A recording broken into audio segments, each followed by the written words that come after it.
సామాజిక న్యాయం ప్రతి ఒక్క కులానికి చేయాలనేది మన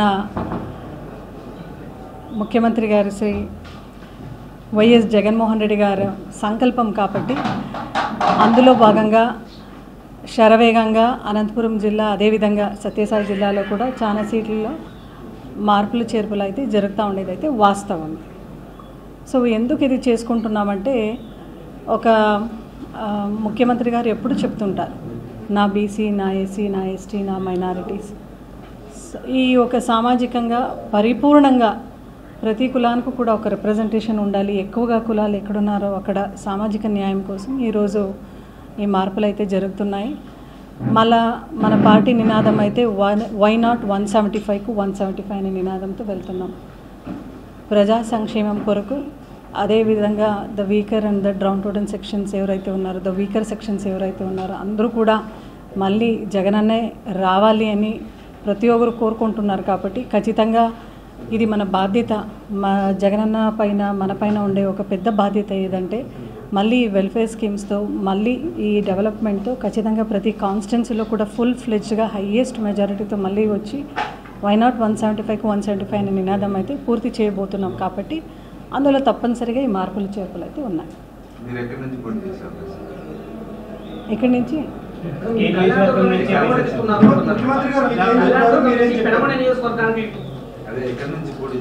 కరెక్టే, మీరు విన్నది వాస్తవమే.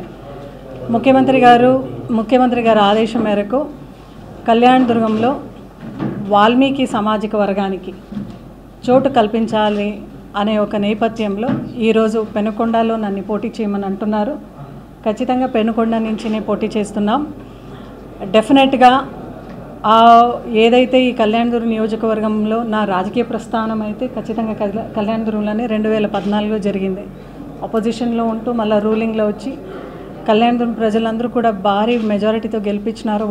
వాళ్ళందరికీ కూడా ఎప్పుడు కూడా నేను మనస్పూర్వకంగా వాళ్ళకి ఎప్పుడు కూడా కృతజ్ఞతలాగా ఉంటాను. అదేవిధంగా ఏదైతే కళ్యాణదుర్గం డెవలప్మెంట్లో నా లీడర్స్, నా క్యాడర్, మా ప్రజలందరూ కూడా కృషి చేశారో వాళ్ళందరూ కూడా మనస్పూర్వకంగానే ఈ యొక్క మీ మాధ్యమం ముఖాంతరం, మీడియా ముఖాంతరం వాళ్ళందరూ కూడా ధన్యవాదాలు తెలియచేసుకుంటూ, అదేవిధంగా నాకైతే కొత్త రెస్పాన్సిబిలిటీగా ఈరోజు పెనుకొండలో పోటీ చేయమంటున్నారు. అధిష్టానం ఏమి చెప్పినా దానికి కట్టుబడి ఉంటూ ఖచ్చితంగా మేమందరూ కూడా మా జగన్ సార్ ఏదైతే చెప్తారో, మా ముఖ్యమంత్రి గారు ఏదైతే చెప్తారో దానికి అందరూ కూడా కట్టుబడి ఉంటూ చాలా సంతోషంగానే ఈ కొత్త బాధ్యతను తీసుకుంటూ మళ్ళీ ఏ కాన్స్టిట్యున్సీలో మాకు పోటీ చేయమంటారో, ఏ జవాబుదారీ ఇస్తారో దాన్ని ఫుల్ ఫ్లెడ్జ్గా 100కు 100% మనం చేసుకొని వస్తాం. ఎందుకంటే మనం నమ్మిండే సిద్ధాంతం జగనన్న, భగవంతుడు, ప్రజలు, కష్టం, ఇదే సిద్ధాంతం. కళ్యాణదుర్గంలో మీకంటూ ఒక స్థానం నిలుపుకున్నారు. ఇప్పుడు పెనుగొండకి వెళ్ళాలని చూసిన పరిస్థితిలో అక్కడ ఉన్న క్యాడర్ మిమ్మల్ని ఎలా రిసీవ్ చేసుకుంటారు? ఏ కాన్స్టిట్యున్సీకి వెళ్ళినా కూడా అక్కడున్న ఒక్క కామన్ ఫ్యాక్టర్ ఏంటంటే Jagananna party fan symbol. So ఎక్కడికి వెళ్ళినా కూడా, ఎక్కడికి వెళ్ళినా కూడా ఈ మార్పులు చేర్పుల్లో కూడా ఎవరికి కూడా ఎటువంటి ఇబ్బంది ఉండదు. ఎందుకంటే గ్రౌండ్ లెవెల్లో ప్రతి ఒక్క గడపలో కూడా ప్రతి ఒక్కరు ఎదురు చూస్తూ ఉండేది జగనన్న మళ్ళీ సీఎం కావాలి అని. ఆ ఒక మోటివ్తో, ఆ ఒక బ్యాక్గ్రౌండ్తోనే ప్రతి ఒక్కరు కూడా ఈ మార్పులు చేర్పులు కూడా చాలా 100కు 100% నిండు హృదయంతో స్వాగతిస్తున్నాం.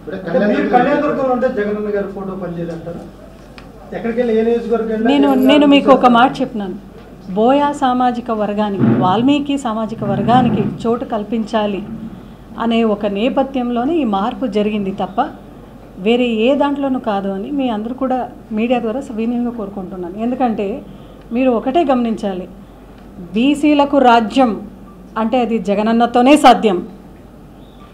ఈ ఒక నినాదం ఉంది కాబట్టి బీసీలకు మీరు కూడా చూస్తున్నారు. గత ప్రభుత్వం అయితే ఖచ్చితంగా బీసీలందరూ కూడా గుర్తించిన పరిస్థితి లేదు. బట్ మన జగనన్న, మన గవర్నమెంట్లో మేము కార్పొరేషన్స్ ఓపెన్ చేసి చాలా కులాలందరినీ కూడా డైరెక్టర్స్ని కూడా అపాయింట్ చేసి ఇంకా ఆ కులాలకి ఎట్లా మెరుగైన సేవ అందించాలి అనే నేపథ్యంలో మనం వర్క్ చేసినాం.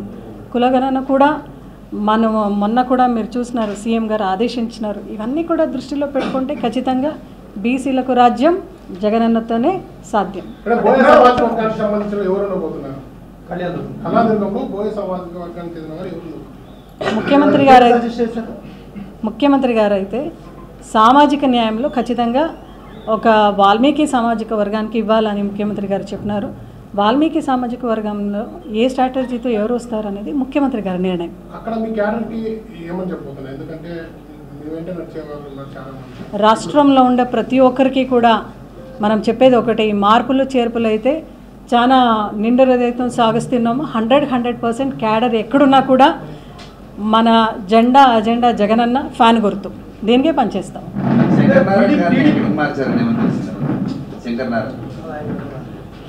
మీరు చూస్తారు ఇంకా 2-3 రోజుల్లో కూడా డెఫినెట్గా అన్నయ్యకు కూడా. టీడీపీ వాళ్ళు ఇక్కడ పనికిరాని చెత్త వేరే చోట ఎలా పనికొస్తుంది అంటే మన ఇంట్లో చెత్త పక్కింట్లో వేస్తే సుగంధం అయిపోతుందా అనే పరిస్థితి. ఇప్పుడు ఇక్కడ మీరు పనితీరును క్రైటీరియాగా తీసుకున్నారా జగన్ గారు, లేదంటే సామాజిక న్యాయాన్ని క్రైటీరియాగా తీసుకున్నాం? అంటే పనితీరు సంబంధించి. Thank you so much. Yeah.